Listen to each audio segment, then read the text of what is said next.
한번 목사님처럼 해볼까요? 할렐루야. 네, 감사합니다.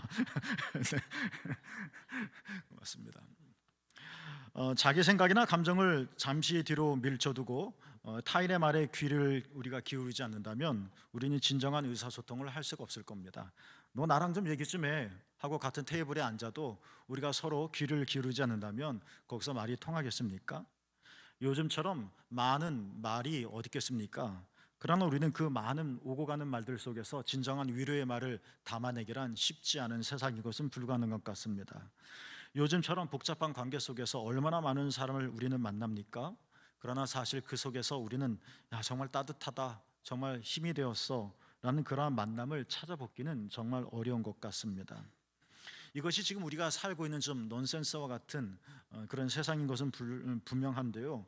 오래전에 제가 개인적으로 좋아하는 스캇 팩이라고 하는 사람이 지은 책, 그리고 저 너머에라고 하는 제목의 책에 그가 쓴 그 책의 그 이제 소개해드릴 글에는 잘 듣는다는 것이 무엇인지, 우리가 소통하기 어려운 시대 속에서 잘 듣는다는 것은 어떤 것인지에 대한 이것을 주제로 쓴 건데요. 스카펙의 아주 멋진 문장이 있어서 여러분에게 좀 먼저 소개를 해드리고 싶습니다. 이 사람은 이제 그리스도인이고 설교할 때도 몇 번 이 사람의 글을 인용하기도 했었는데요. 또 전신의학자인데요. 이렇게 말을 했죠. 잘 듣는다는 것은 곧 자신을 괄호 속에 묶어 두는 것이다. 자신을 괄호 속에 묶어둔다는 말이 표현도 참 좋았고, 아무리 생각해봐도 이것보다 더 적절한 표현이 없을 것 같다 하는 생각이 점점 듭니다. 자신을 괄호 속에 묶어둔다는 것은 우리를 무자비하게 대하라는 말이 아닙니다. 자신을 괄호 속에 묶어두는 것은 너희 주장이나 생각과 감정 따위는 필요 없다는 말도 당연히 아닙니다. 우리가 무인도에서 혼자 사는 거라면 내가 굳이 내 삶을 괄호에 묶어둘 필요도 없습니다. 그러나 우리는 나 혼자 사는 것은 결코 아니며, 적어도 사랑하는 자라 할지라도 가족과 함께 산다 할 때도 여기서 우리는 소통의 단절 속에서 어려움을 겪고 있죠. 여기서 잘 듣는다는 것은 그럼 무엇일까? 단순히 수사법이 좋아서 잘 표현하고, 언변이 좋아서 말을 잘 하고, 자기 생각에 뚜렷해서 주장을 끝까지 논리적으로 잘 펴나는 것이 소통의 진정한 의미일까? 정신분석학자 스카펙은 끊임없는 많은 이런 문제로 고민하는 환자들을 만나면서 결론을 내렸죠. 그래서 그의 책에서 쓴 겁니다. 잘 듣는다는 것은 뭐다? 자신을 괄호 속에 묶어두는 것이다 라는 겁니다. 저는 이 표현이 좋았습니다. 자신을 괄호 속에 묶어둔다, 이런 뜻이 뭘까를 생각해 보았습니다. 그 다음부터는 이제 제 생각인데요. 그것은 타인보다 내가 누군가 대화를 하거나 소통하고 관계를 맺을 때 타인보다 내가 앞서가지 않는 거다. 사실은 우리는 내가 스스로 생각하는 것보다 선입견과 편견을 많이 가지고 대합니다. 저 사람은 저럴 거야 라는 어떤 나름대로의 생각을 가지고 대하니까 그 생각이 그 타인을 바라보는 시각을 좁게 만듭니다. 또한 스카펙이 말한 자신을 괄호 속에 묶어둔다라는 이 문장의 표현은 타인을 있는 그대로 받아들이는 것이다 라는 뜻도 되겠다라는 생각을 해봅니다. 타인을 있는 그대로 받아들이는 것은 사실 쉬운 일은 아닙니다. 내 자식도 사실 내가 사랑하는 자녀지만 내가 원하는 사람으로 만들고 싶은 부모의 욕심이 투과가 되어지는데, 내 자식이 아닌 타인을 대할 땐 정말 내가 듣고 싶은 말, 내가 원하는 모습을 골라내고 싶어 하는 것이죠. 그래서 스카펙이 말한 자신을 괄호 속에 묶는다는 것, 원만한 인간관계와 그리고 진정한 의사소통을 위해서 필요한 그 내용은 어쩌면 타인보다 앞서가지 않고 타인을 있는 그대로 한번 생각해 보라라는 그런 조언이 아닌가 정신분석학자로서 생각을 합니다. 더 나아가 스카펙이 말한 이 사람, 스카펙이 말한 이 말은 괄호 속에 자신을 묶어둔다는 말은 이 책에, 그러니까 스카펙의 책을 읽어보면 단순히 정신분석에 관련된 임상의 이야기도 나오지만 이 사람이 그리스도인이기 때문에 신앙적이고 영성적인 이야기도 많이 사실 전반적으로 이렇게 포함되어져 있는데요. 그의 글귀를 읽어보면서 더 생각이 확장이 되어서 신앙이라고 하는 것도 결국은 하나님 앞에서 나 자신을 괄호 속에 묶어두는 것이 아닌가라는 생각에까지 이르게 되었습니다. 나의 열심이, 하나님에 대한 나의 열심이 사실은 나를 하나님 앞에서 내 자신을 괄호 속에 묶어두는 것이 아니라 하나님을 내 삶의 괄호 속으로 묶어두는 경우들이 많이 있는 것은 아닐까. 내가 열심이기 때문에 몰랐을 뿐이지, 내가 다급하기 때문에 몰랐을 뿐이지, 그런 부분들이 많이 있지 않았을까라는 것이죠. 오늘 본문은 누가복음 10장입니다. 누가복음 10장에는 세 개의 사건이 나옵니다. 첫 번째로는 제일 많은 분량인데요, 예수님께서 70명의 제자를 파송하는 내용이 나옵니다. 1절부터 24절까지 등장하죠. 예수님은 70명의 제자를 파송하시며 혼자 그늘진 곳에서 쉬고 계시지는 않았습니다. 70명의 파송된 제자들이 이곳저곳 흩어지면서 하나님 나라를 전파했던 것처럼 예수님도 직접 나가셔서 복음을 전했습니다.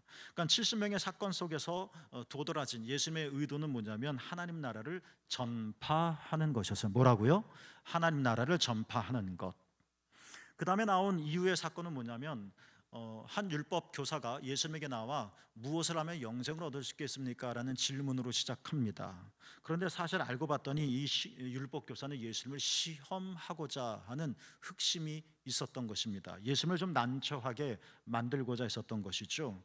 그러자 예수님께서는 여러분이 잘 아시는 것처럼 선한 사마리아인의 비유를 통해서 그 율법 교사에게 하나님 나라는 이렇다, 너도 이와 같이 행해라, 이렇게 비유가 끝나죠.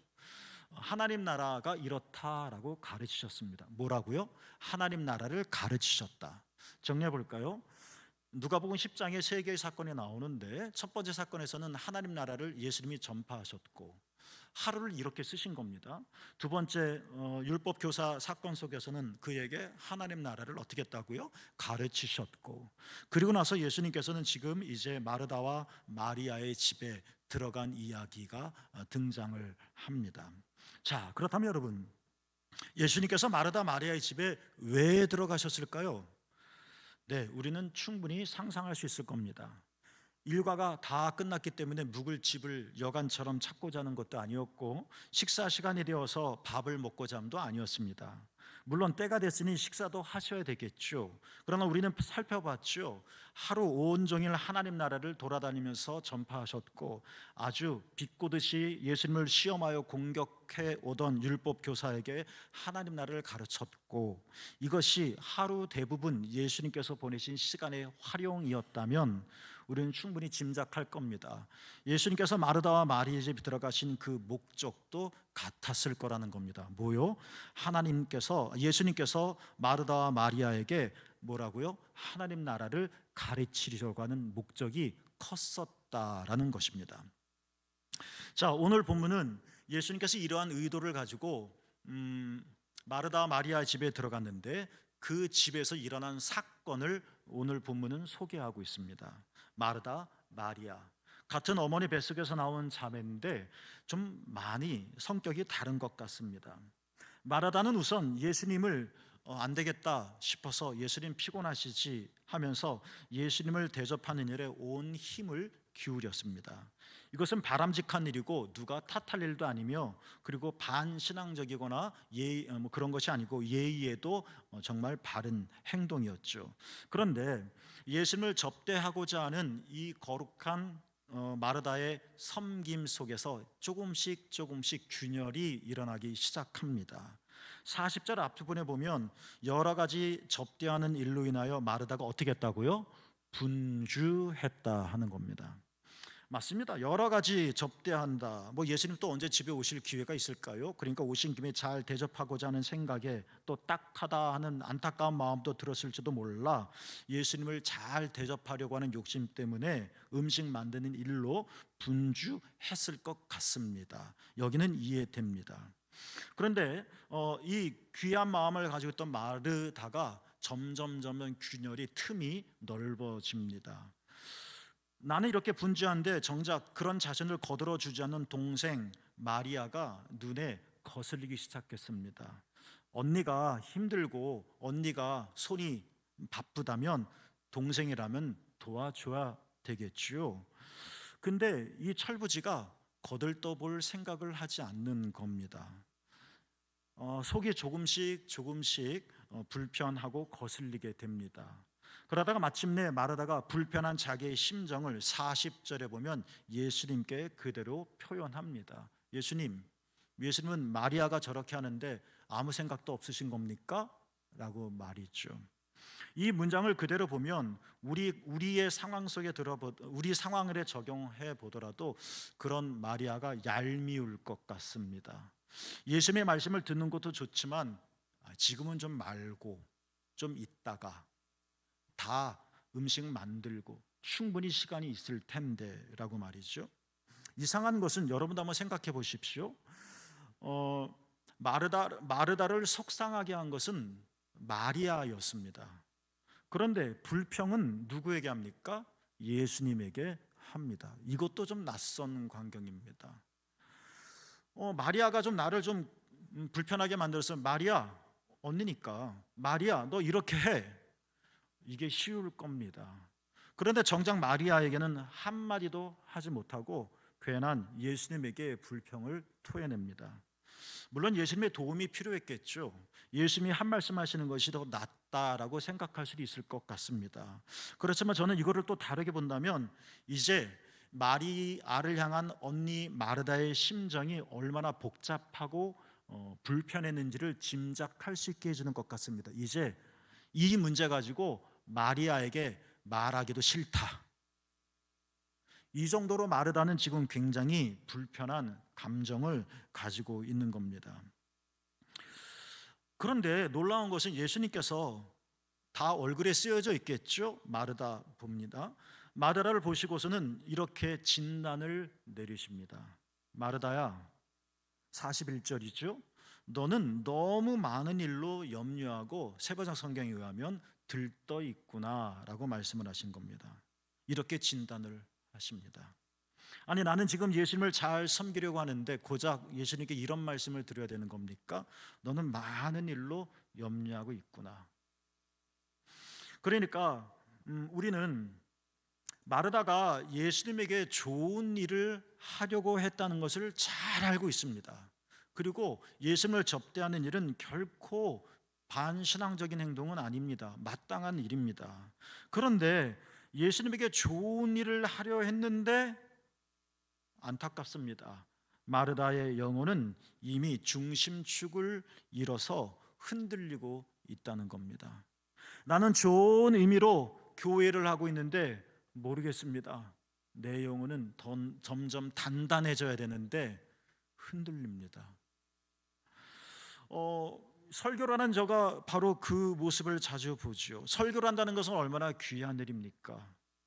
그런데 때로는 설교가 저에게 큰 짐이 되어지고 부담으로 다가올 때가 있고 설교하는 자도 은혜를 받아야 되는데 중심축을 잃고 저도 산만해집니다. 이러한 역사라는 역설을 우리는 어떻게 설명해야 할까? 이건 마르다의 이야기만이 아니라 어쩌면 저의 얘기고 우리의 이야기일 수도 있겠다는 생각을 합니다. 반면 마리아는 어떻습니까? 39절에 보면 그는 예수님 발치에 앉아서 말씀을 들었습니다. 깍쟁이 같습니다. 그런데 예수님은 그러한 마리아에게 놀라운 말씀을 또 하셨습니다.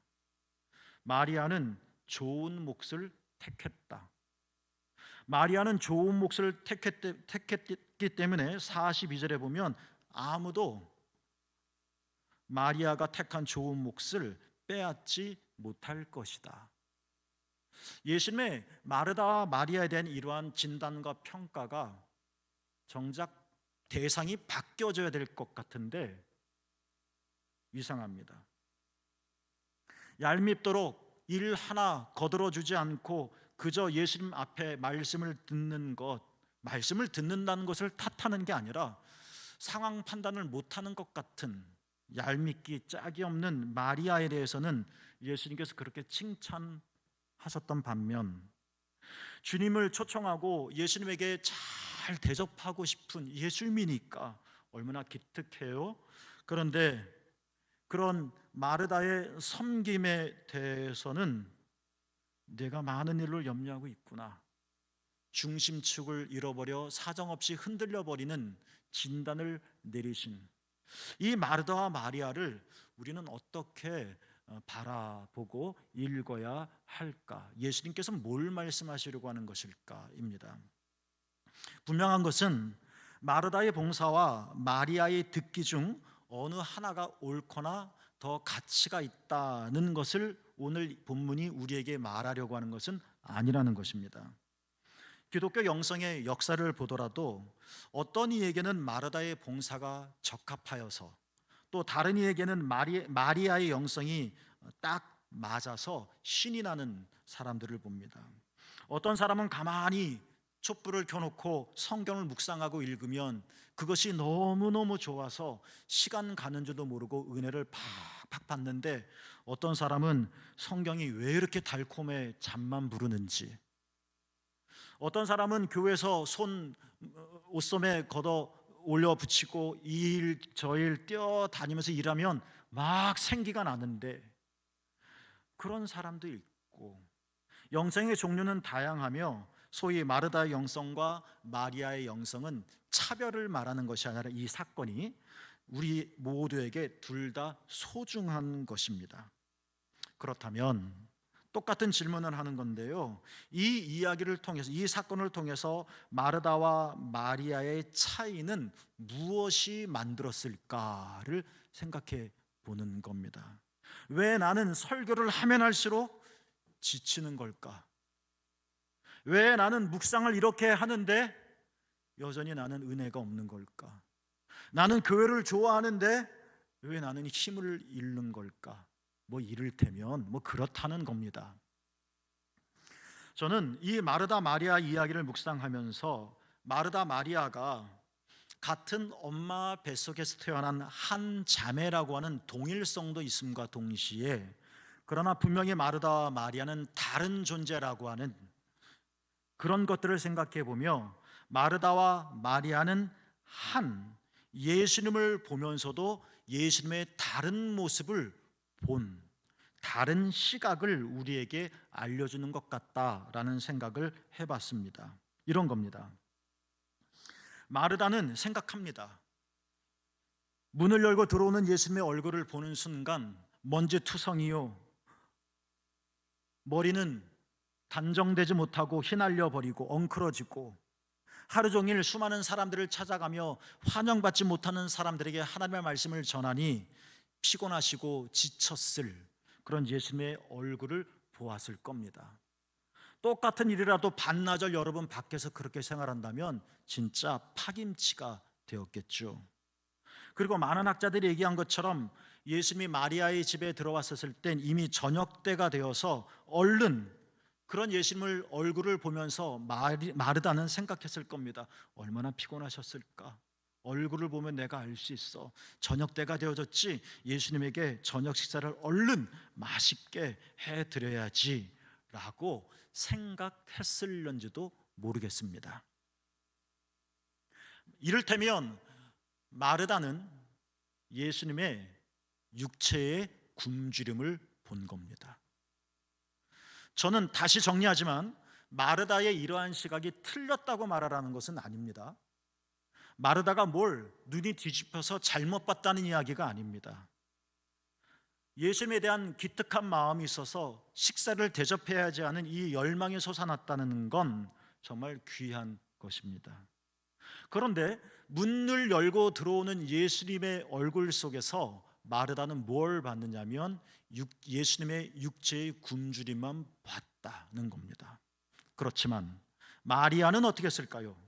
마리아는 예수님 내면에 있는 그 영혼의 굶주림을 보았다는 겁니다. 우리 설명했잖아요.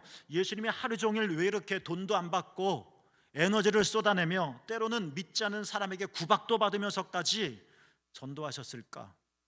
이게 너무나도 중요하기 때문에, 이 일을 하러 온 것이기 때문에, 그래서 많은 대부분의 시간을, 하루의 시간을 하나님 나라를 선포하는 데 썼고, 나 예수를 시험하려고 모종의 계획을 꾸민 이 못된 율법 교사에게, 마음이 열리지 않은 사람에게 여러분 가르친다고 생각해 보십시오. 얼마나 많은 에너지가 소비되겠습니까?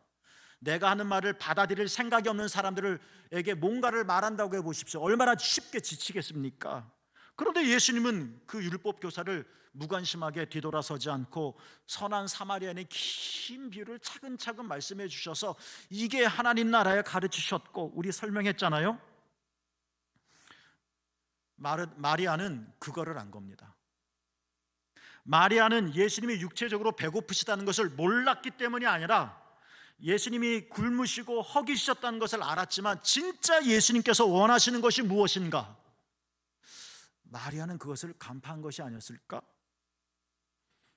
그래서 예수님의 발치에서 내가 바라는 일이 아니라, 내가 해야 할 일이 아니라 예수님께서 바라시는 일, 그것을 하려고 했었던 것이 아닐까? 그것은 하나님 나라를 내가 너에게 소개해 주고 싶다. 구원이 무엇인지를 내가 너에게 말해주고 싶다. 우리가 하나님 나라에 간다는 것이 무엇인지, 내가 예수 그리스도라고 하는 것을 너에게 가르치고 싶다. 이 예수님의 뜨거운 열망, 영혼의 굶주림, 마리아는 그것을 알았기 때문에 우선적으로 내가 바라는 일이 아니라 예수님께서 바라시는 일을 캐치하고 그 일을 하기 위해서 예수님의 발치에 앉았었던 것은 아니었을까?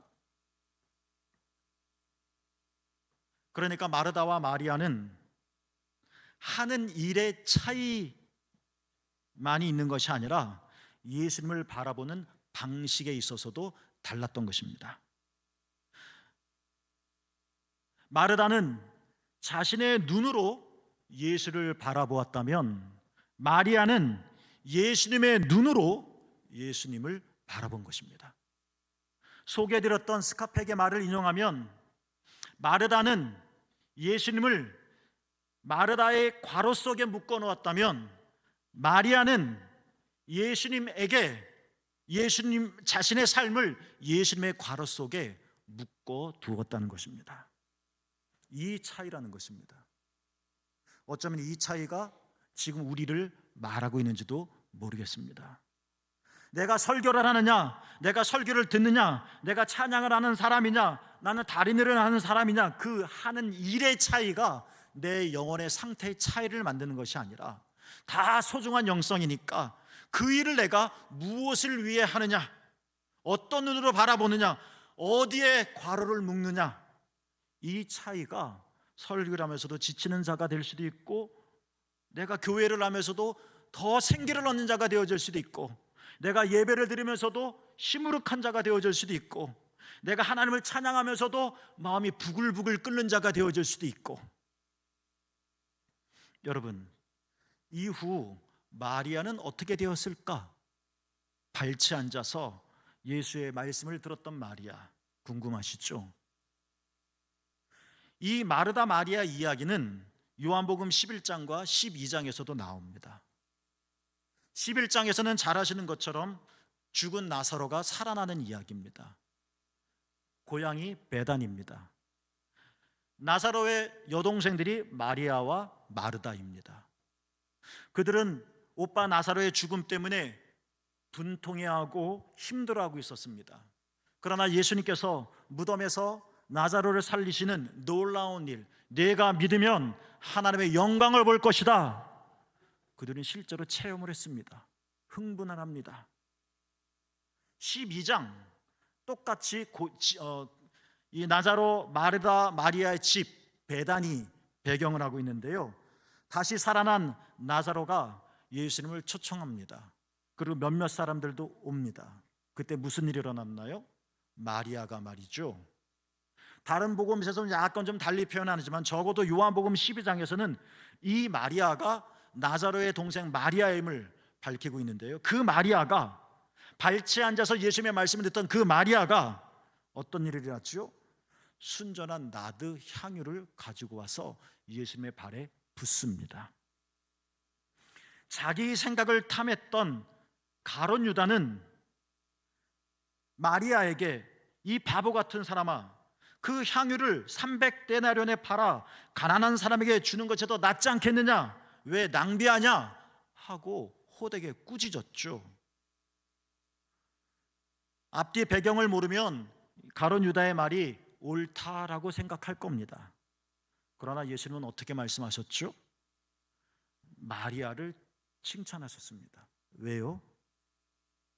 아무도 알아차리지 못했던 것, 심지어 제자들도 몰랐던 것, 지금 나사로의 초청 때문에 맛있는 식사하는 거에 정신에 팔려서 이후 예수님이 어떻게 되실지, 예수님께서 걸어가시는 최후의 길이 무엇인지 전혀 알아차리지 못했던 일, 가룟 유다도 몰랐던 일, 예수의 제자도 몰랐던 일, 예수님의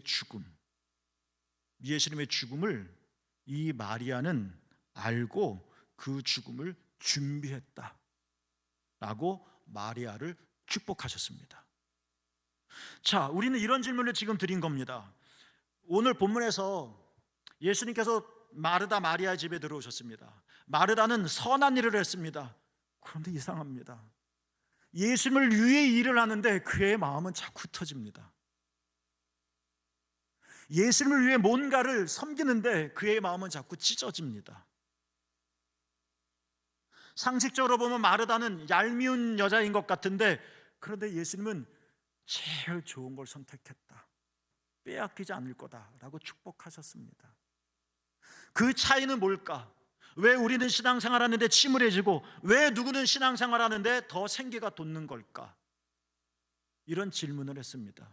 그것은 마르다 마리아가 하는 일이 달랐기 때문이 아니다. 그것은 예수를 바라보는 눈이 달랐기 때문이다. 그리고 예수님을 바라보는 그들의 시선은, 마르다는 자신의 눈으로 예수를 보았지만 마리아는 예수님의 눈으로, 내가 원하는 것이 아니라 예수님이 원하시는 것, 그거를 보았고 그거를 하려고 했다. 그리고 실제로 마리아는 이런 신앙생활을 하다 보니까 300데나리온이 아깝지 않았더라. 그리고 제자들도 몰랐던 예수의 죽음을 알았더라. 그 기간 동안 마르다는 이만큼 평화롭고 그 내면이 깊어졌다는 것입니다. 밥 소르기라고 하는 이름의 기독교 작가가 있습니다. 그분의 책을 읽는데 어느 날 이분이 주유소에서 기름을 넣고 있었죠.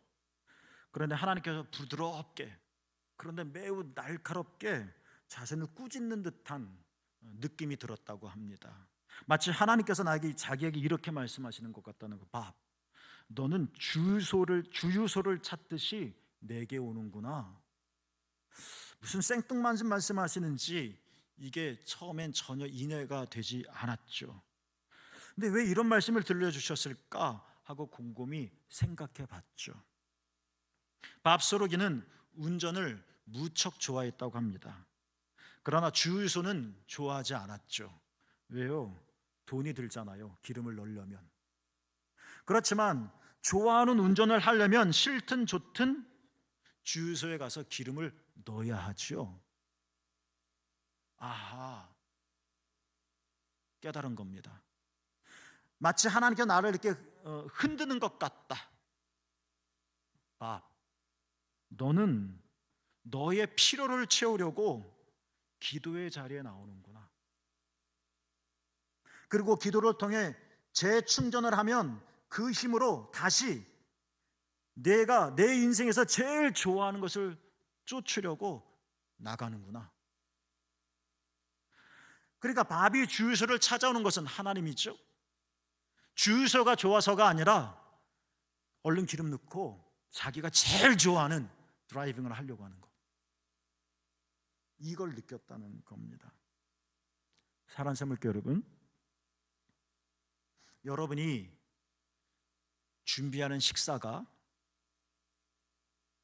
그 음식을 먹는 사람들보다 더 중요하게 여겨진다면 여러분의 식사 준비는 매우 귀찮은 일이 되어질 것이고 짜증나는 일이 되어질 것입니다. 그러나 반대로 먹는 사람이 내가 준비하는 식사보다 훨씬 더 소중하다라고 여기실 수 있다면 식사를 준비하는 일은 여러분에게 매우 즐거운 일이 되어질 것입니다. 봉사의 행위가 봉사의 의미보다 앞선다면 우리는 봉사하면서도 행복해지기는 어려울 거겠죠.